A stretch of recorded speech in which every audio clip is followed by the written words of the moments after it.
Tombstone, Arizona. Good luck. Up next on today's Wild West, we'll walk the streets of that legendary Old West town, ride the desert trails of Doc Holliday, Wyatt Earp, and Geronimo at Tombstone Monument Ranch. Plus, say hello to my shotgun!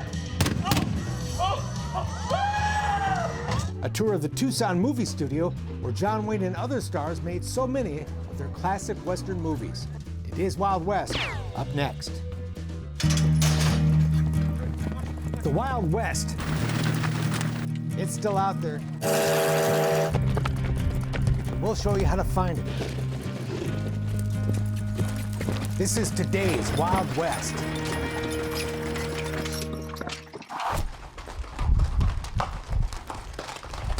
Riders coming. On a hot day in the Arizona desert, horseback strangers ride into an Old West town.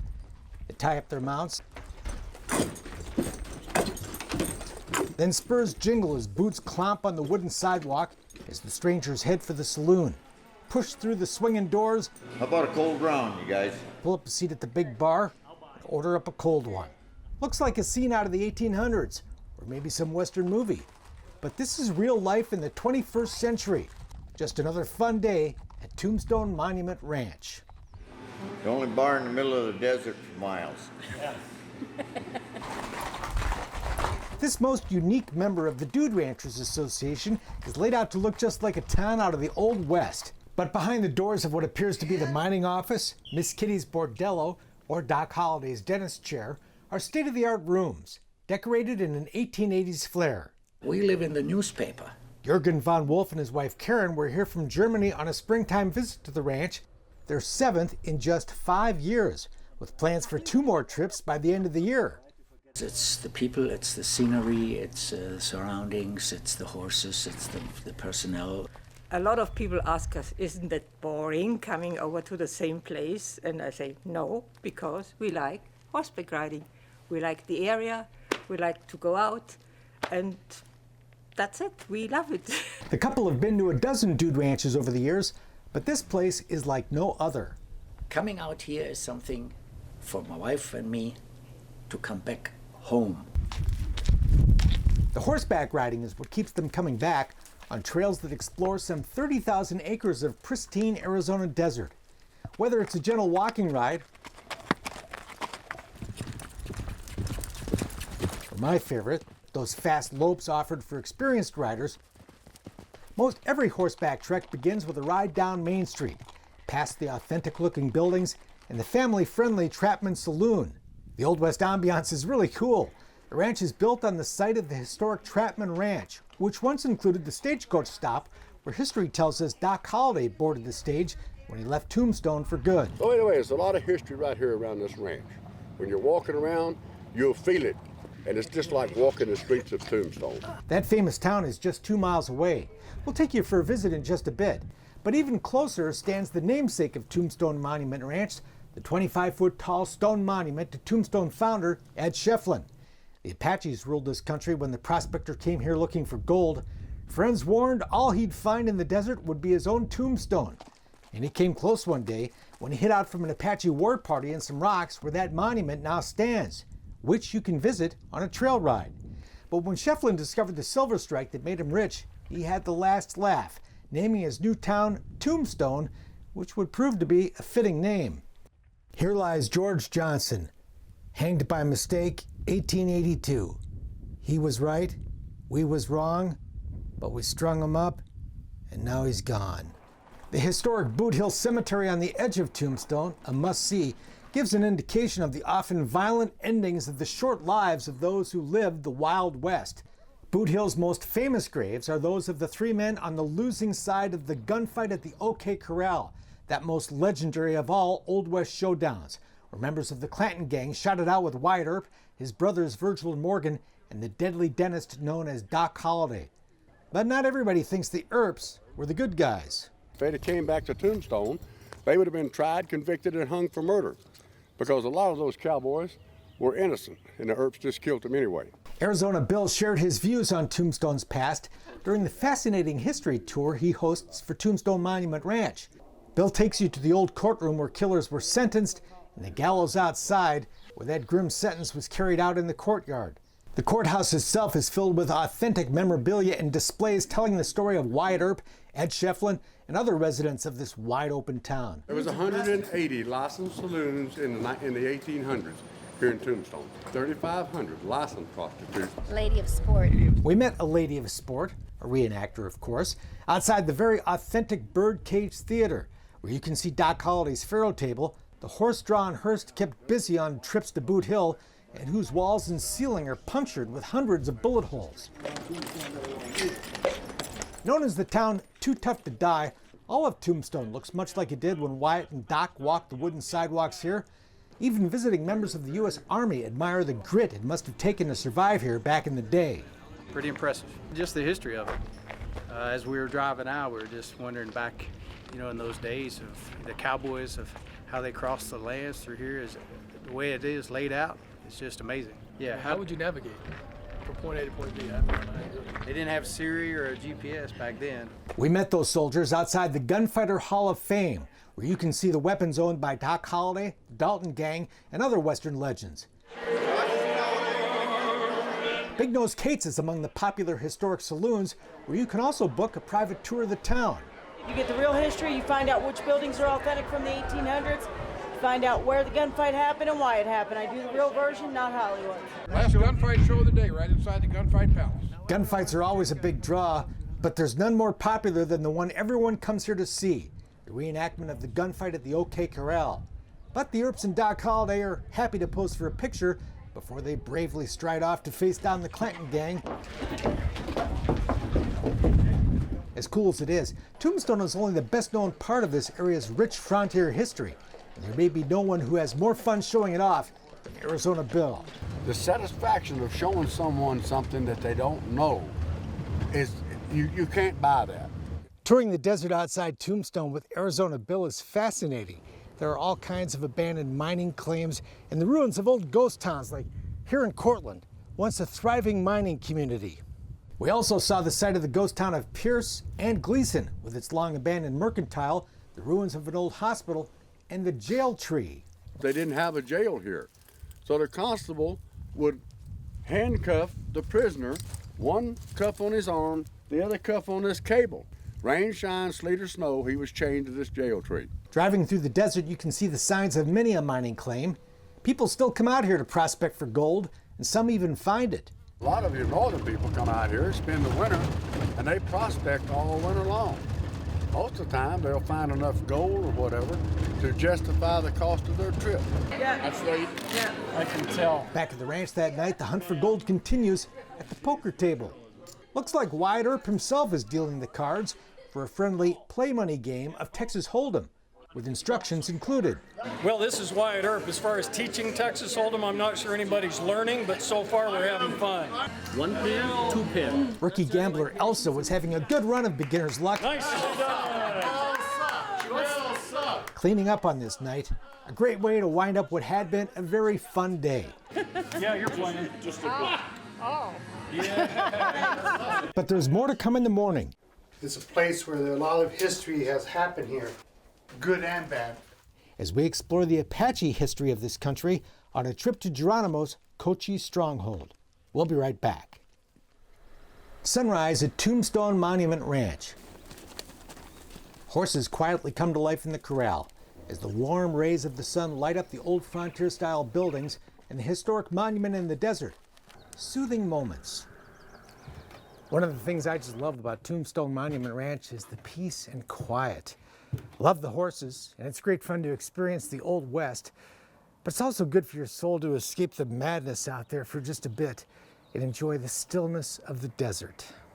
Quiet mornings are also a great time to visit the horses.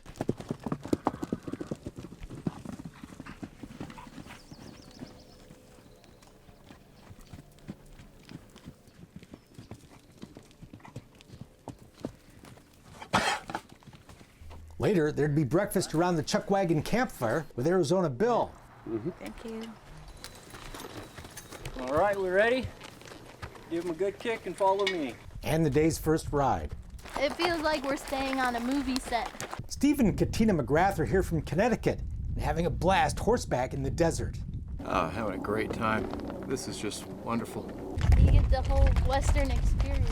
We just love it. We saw all kinds of people having fun here on horses, ranging from young children How you doing?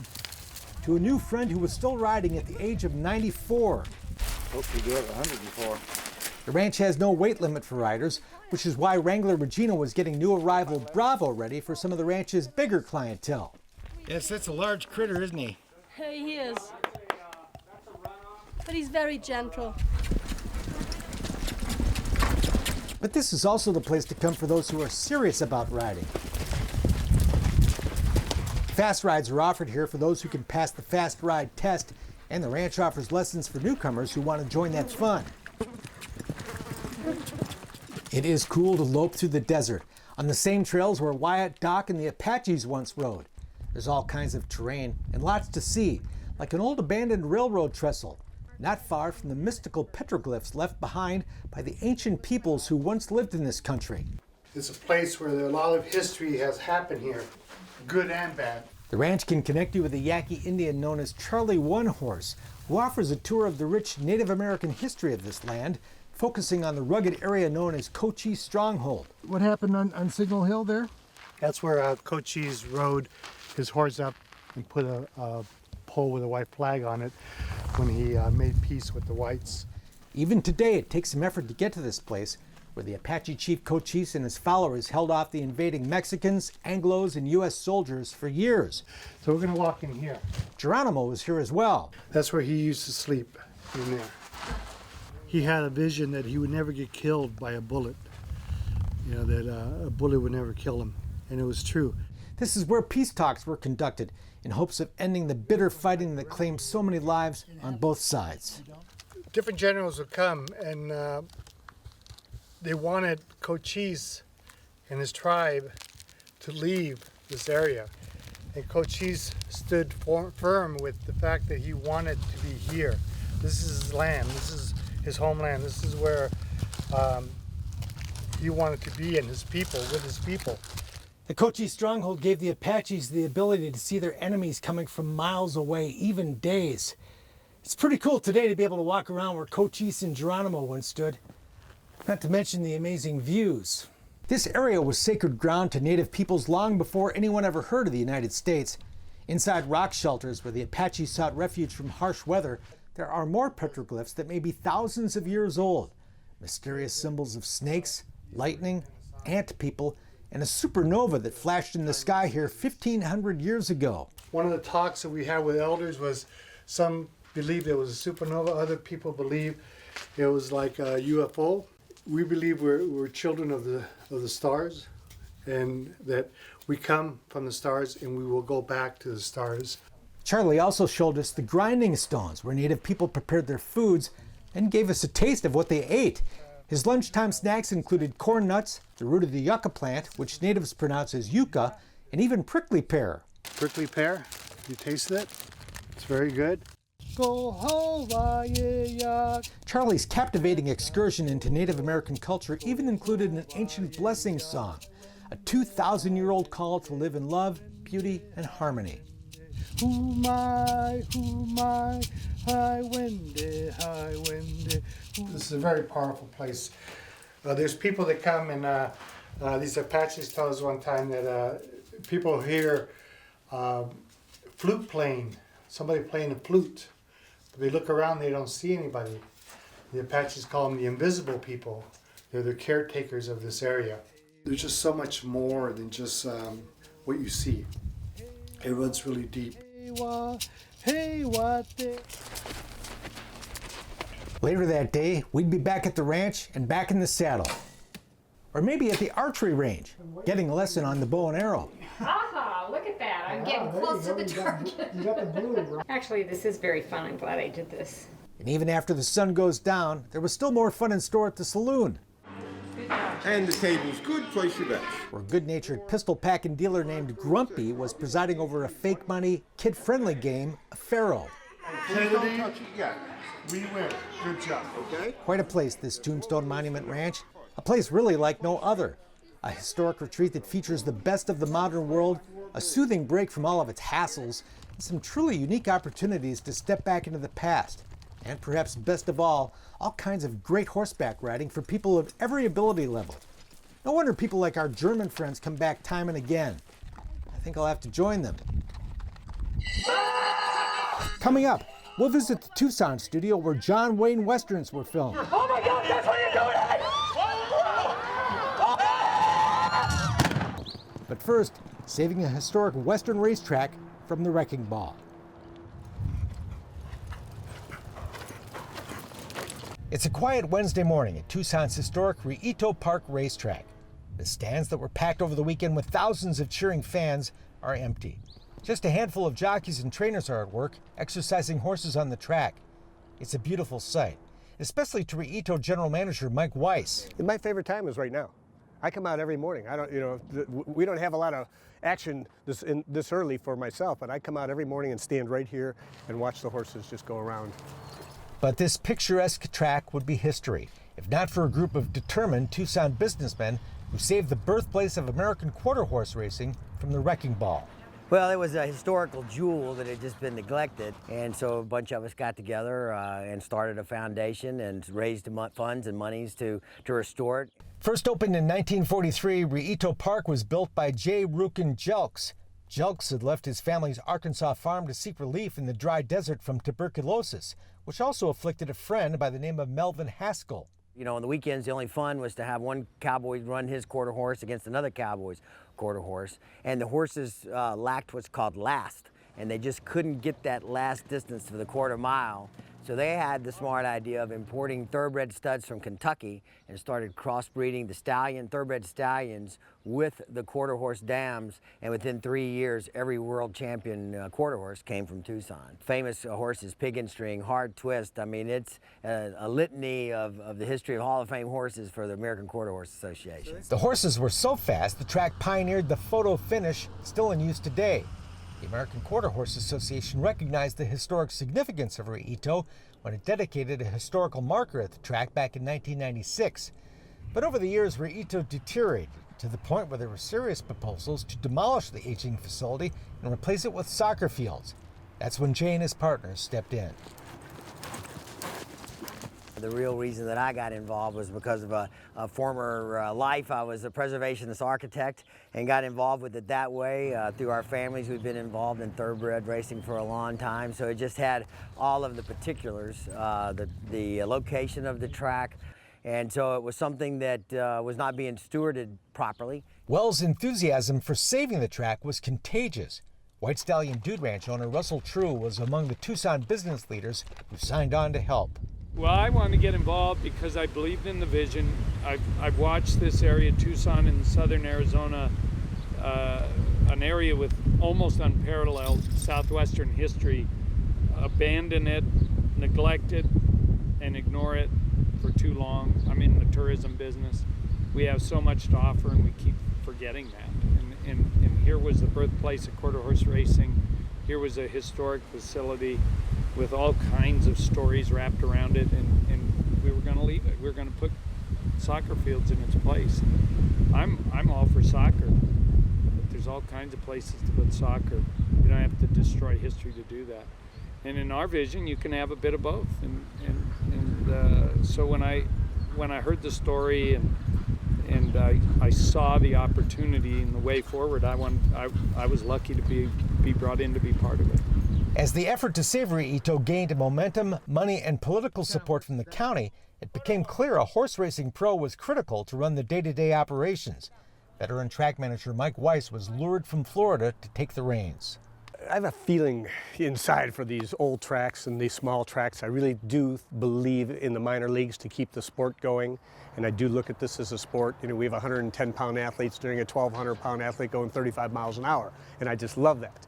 A major restoration effort has the track on the rebound, and the people of Tucson are stepping up. More than 12,000 race fans packed the stands for opening weekend, and the track's per capita race day attendance is among the best in the country. It's the show, it's the entertainment, it's the whole fan experience, and you know, the first weekend, we had 12,000 people here screaming and yelling, and you knew you did something right. Just the speed, the sheen of the horses, enjoying the crowds. It is a wonderful time at Rillito, it really is. The resurrection of Rillito is especially important to those who make their living in Arizona's horse racing industry. It's very, very important to me. My mother trained here. I've had 3 generations of my family work here. My daughter ponies here. My significant other is a jockey, Don French. So, you know, our livelihood, it depends on the health of the racing industry in Arizona. Rillito also shares a close relationship with Tucson's University of Arizona, which Weiss says has the biggest racetrack industry training program in the world. Even though this is our first season tying in with them, we've already had students getting scholarships, getting awards, and getting jobs. We're very pleased with the progress we've made so far. We're very grateful that we've been given a chance to save it.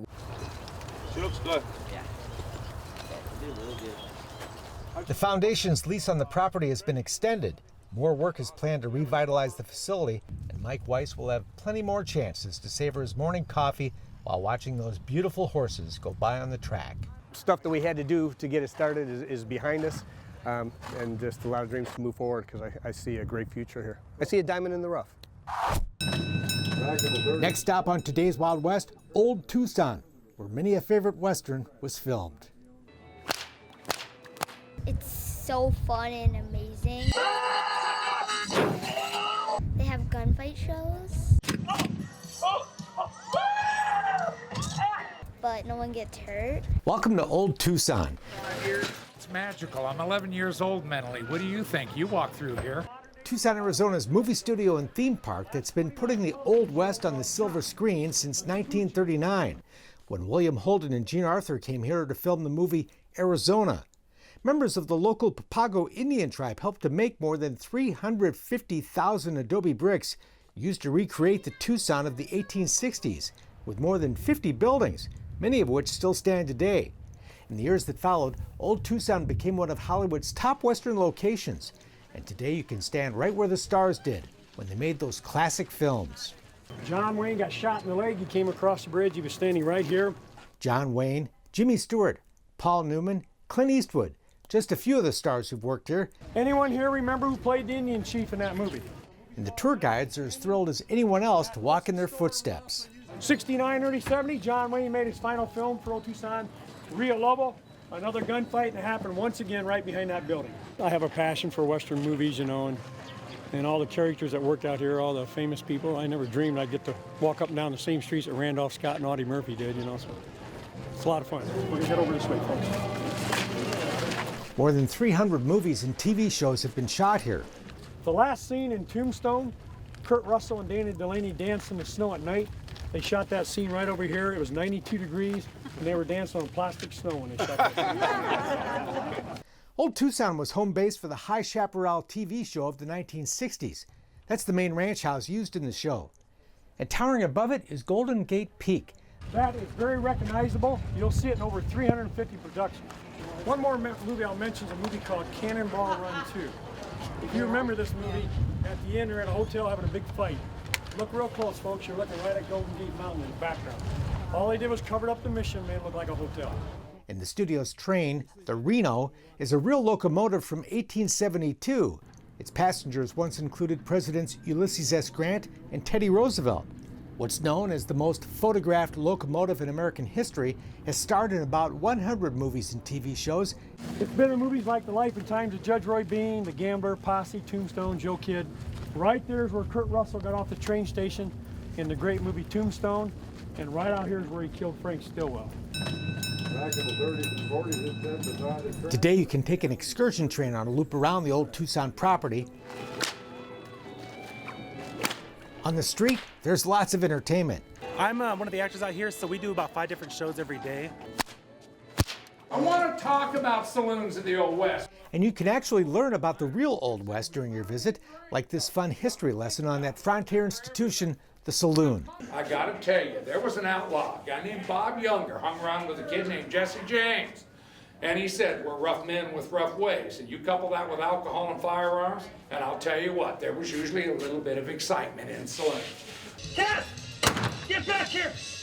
Chuck Norris! Come on! Thank you! And the grand finale is the lighthearted but very impressive stunt show the studio puts on with all the action you'd expect to see in any first-rate Western. Oh my God, that's what you're doing!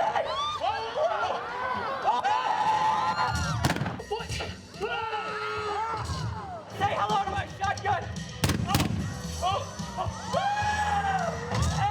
Here we go! Yeah! Old Tucson is still a working movie studio. The new movie Hot Bath and a Stiff Drink is among the latest Westerns to shoot here at a legendary location rich in history, where those who love this place still feel its magic every day. If you are interested in any kind of Western, cowboy, Western movies, Western films, this place is amazing. I'll tell you what, come some morning before we open up, get a guest pass, stand on the palace with a cup of coffee and look down the street when nobody's here. You'll get the idea how cool this place is. That's it for now. We're back next time with more cool stuff from today's Wild West. I'm Mark Bedore. We'll see you down the trail. For more information on the people and places featured in today's Wild West, or to order show DVDs and books, visit todayswildwest.com.